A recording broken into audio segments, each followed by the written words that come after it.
Welcome to Pimpy's Investment Chat, where we keep investment talk simple. And here's your host, Pimpy. What is going on out there, peeps? All right, so we're going to get into crypto, gold, and silver, but I also want to emphasize the importance of holding on to gold and silver, given everything that's taken place around the world, especially when it comes with countries trying to position themselves to de-dollarize. And these BRIC nations, remember how the United States would use sanctions against countries to punish them? Yeah, these countries are thinking about sanctioning the United States. This could be really bad. Let's get into this. Before we get started, do me a favor and hit the thumbs up button. And if you're not a subscriber, please do so, because when you do, it helps out the channel, and I certainly do appreciate it. You can follow me over on other platforms. I do have my own group over on Facebook called Pimpy's Investment Chat. Over here, we do talk about gold, silver, cryptocurrencies, as well as foreign currency investments. So head on over here and join us. It's free to do so. In here, I do post updates. If I should get on suspension from YouTube or get removed from YouTube and you want to know what happened to me, I'll let you know right here in this group. I can be found on Twitter, MeWe, YouTube, and the cool thing about YouTube, if you come over here and you join and you find my channel, I got videos going back, I believe, a couple years. So if you want to see some older videos that I have on Nasera, Jacera, gold, silver, cryptos, come on over here and join. Look me up and check out my videos. You can also find me on Odyssey. Catch me on Rumble. When I say that the links for all these are down below in the description, some of you don't know what I'm talking about. It's real simple. Just go down to the bottom right here of any of my videos. See this? This is the description. Hit show more. And there are all the links to all the platforms I just spoke about. So if you do want to hit on over to Money Middles, just click it. And there you are. So come on over. Join us. I look forward to having you. Bitcoin's still doing good. Cryptos are in the green. Bitcoin is heading towards $39,000. I'm sure to get there probably by the end of the night. It is up, by the way, $1,097 on the day. That's nice. Bitcoin's at $38,833. Ethereum is almost at $2,100, sitting there at $2,096.21. XRP, well, they were 61 cents, but now they're down to 60. Solana's at $60.93. Cardano's at 38 cents. Dogecoin is at 0.08. Polygon is at 0.79. Polkadot's at $5.45. Litecoin at $72.11. Shiba is at 5083. Again, this is what we're looking for, consistency, and they have consistently been moving upwards.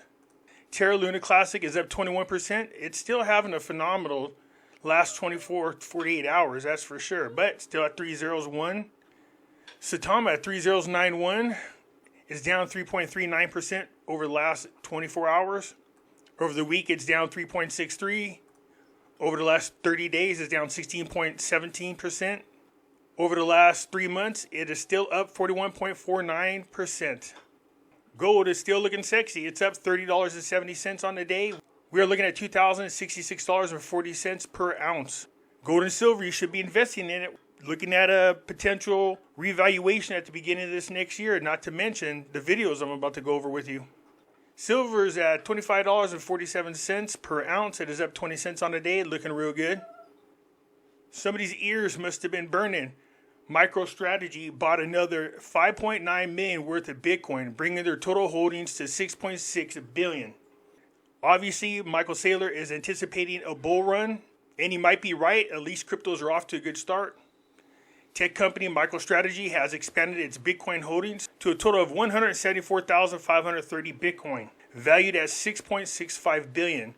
MicroStrategy's founder and chairman, Michael Saylor, announced on Twitter that the company recently acquired an additional 16,130 Bitcoin for $593 million, bringing its total cost of Bitcoin investment at $5.33 billion. This means MicroStrategy is sitting on an unrealized profit of 25.3% or approximately $1.35 billion. Now remember, before this recent run over the last few weeks, they were in a negative on these holdings, and now he's seeing a profit, and it isn't just a little profit, it's pretty big. Right, let's go ahead and talk about what's going on between China and Saudi Arabia. This news isn't new, but there's things about this digital dollar that China is using that people should be aware of. So let's listen to this gentleman here talk about what it is that people are getting into whenever they partner up to use the digital currency that China is offering. This could all be changing, and Saudi Arabia, ironically enough, could be the country to destroy the petrodollar. But before we talk about what's going on today, I make videos about world news impacting the dollar and the US economy, so if you like topics like this and want to see more of them, make sure to subscribe to the channel. So here we go. The digital yuan was used for the first time ever to settle a crude oil transaction with Saudi Arabia. The digital yuan is something China has been pushing hard to try and get a leg up in the digital currency race, and I would say this is a huge step in the right direction. But signs have been pointing to this for a while. In December 2022, China's president traveled to Saudi Arabia to meet with the crown prince. This diplomatic trip turned out to be very important, and many projected this could be the beginning of the end to the petrodollar. The 7 oil-producing nations of the Persian Gulf account for roughly 32% of global crude oil production, and they have half the world's proven crude oil reserves. The Chinese president proposed that the Persian Gulf nations start using the Shanghai Petroleum and Natural Gas Exchange for energy transactions. Following the end of the visit, it was announced that Saudi Arabia is thinking about moving away from only transacting crude oil sales in the US dollar, ending 75 plus years of the handshake agreement. Also, a significant foreign policy fail for the United States, which could be why the main Western media outlets haven't reported this. The Biden administration has been a total failure. Everything that Trump had built up that benefited American citizens, this guy has destroyed. Not only that, he's pissing on all of our alliances. Because there are a couple significant factors that come from this digital yuan transaction. For one, Saudi Arabia was just strategically invited to join the BRICS bloc starting in 2024, along with other top energy producers, Iran and the United Arab Emirates. After these additions, BRICS will now have 6 of the top 10 oil producers in the world, and on a country level, China and India are 2 of the top 3 oil importers in the world, having over 2.8 billion people combined. So if you're a gambling man or woman, I would bet on seeing more of these crude oil transactions in the future, cutting out the dollar completely. If that happened, that would be killing the dollar, and everybody knows this, but I want you to pay attention to the countries. I just chose 10 of them, but there are more than 10 countries around the world that are pegged to the US dollar. You know what this would do to their currency if the dollar started to lose its value? Several countries around the world have currencies pegged to the US dollar. This means that the value of the currency is directly linked to the value of the US dollar. Some countries chose to peg their currencies to the US dollar to stabilize their exchange rate and promote economic stability. So you have Saudi Arabia as one of them. You have Hong Kong. You have UAE, the United Arab Emirates, Bahrain, Oman, Jordan, Lebanon, Barbados, Belize, Eastern Caribbean. But those same oil countries that they were talking about are pegged to the US dollar. It would not benefit them to drag the dollar down without affecting their own currency. Second significant factor is it's not just the crude oil, but natural gas was being settled in the yuan too. Recently, a purchase contract was settled in yuan with Singapore for 65,000 tons of liquefied natural gas. There have been other energy trade deals too, including liquefied natural gas trade between China National Offshore Oil Corporation and a company in the Gulf, as well as a company located in France. This chart here tells the story. Through 2022, cross-border transactions using the yuan has increased exponentially, totaling 42 trillion yuan. And when it comes to the digital yuan, it has been involved in 1.9 trillion yuan worth of transactions through June 2023. China has gone all in with their digital currency, and some of its functionality is really going to surprise you. Foreigners in China can sign up for an e-wallet using their international phone number, add their overseas Visa or MasterCard, and transfer their wallet balance back to their offshore accounts. Consumers are able to use this wallet anywhere that accepts the digital currency, which is over 5 million merchants countrywide. China's e-wallet app also introduced a new function that enables users to make payments without a charged phone or an internet connection. It's just the beginning of digital currencies, but already China has a huge head start on the rest of the world. So yeah, while the idiot Biden was pissing everybody off, pushing them towards the BRICS nations to help form that alliance, well, I think like the rest of the world, we're going to see what happens in this up and coming election. Hopefully it'll be a fair one, because I anticipate Trump being in there a second time, and then hopefully he can get with these leaders and fix this crap before it's too late. This is why you should be buying gold and silver. There's too much uncertainty around the US dollar, it's going to lose value. But we all know that gold holds its value, so I wouldn't worry about anything happening to gold. We already see that it's going up. We anticipate a revalue coming up here at the beginning of the year. Hopefully that plays out. Listen to this strategy from China, Iran, Russia, and Saudi Arabia. In a geopolitical landscape characterized by shifting alliances and power dynamics, one cannot help but ponder the implications of a seemingly unprecedented turn of events. What if China, Iran, Russia, and Saudi Arabia, traditional players in global politics, collectively decided to wield the formidable tool of sanctions against the United States and Israel? The tables have turned, and the international stage is now witness to a complex dance of diplomatic chess moves. As the world holds its breath, questions abound regarding the motivations behind this unexpected alliance and the ripple effects it may unleash on the intricate tapestry of international relations. How did these disparate nations find common ground? And what does this alliance signify for the future of global politics? The imposition of sanctions, typically a weapon the West employs, has taken a dramatic and unexpected twist, leaving analysts and policymakers grappling with a new and enigmatic geopolitical reality. In the Middle East, things are getting pretty tense, and there's a major shakeup happening in the political scene.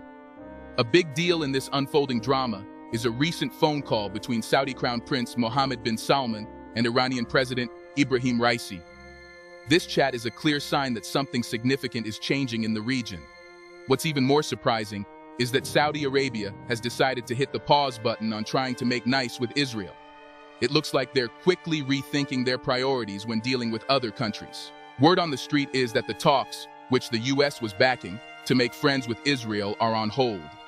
These talks were a pretty big deal for Saudi Arabia because they were hoping it would help them score a defense treaty with the United States. I think it's funny that Biden tore up the Abraham Accord pretty much, then turn around and try to have a same accord with the same countries, but put it under his name to take the credit for it. He literally did that. They call it the Biden peace agreement. What the hell? I mean, seriously, that's how ridiculous these people are. But now, it seems like they've slammed the brakes on that because of the recent clash between Israel and the Iran-backed group, Hamas. This has led Saudi Arabia to take a step back, reevaluate its game plan, and adjust how it deals with other countries based on what's happening in the region. This sudden twist has got people wondering about what it means for the stability of the Middle East and all the tangled relationships that have shaped things there for a long time. So, things were looking promising between Saudi Arabia and Israel for a deal, but then the whole Israel-Gaza conflict got intense. Because of that, Saudi Arabia decided to shift its focus when they got back to the negotiating table. Instead of just moving forward with the deal, they want to talk more about what Israel can do to help the Palestinians. It's like they hit the pause button on their plan because of what's happening. What's interesting is that this tension in the region also made the Saudi Crown Prince and Iran's president have a chat for the first time since they patched up their diplomatic ties in April. And guess who helped make it happen? China. The call lasted about 45 minutes, and it seems like Saudi Arabia is trying hard to work with other countries and groups to calm down the crisis. At the same time, the United States has called on Saudi Arabia to condemn the Hamas attack, highlighting the challenges Washington faces in strengthening Israel's ties in the region. Even Gulf states that have established connections with Israel are expressing worries about potential involvement from Iran and how it could impact the overall situation in the region.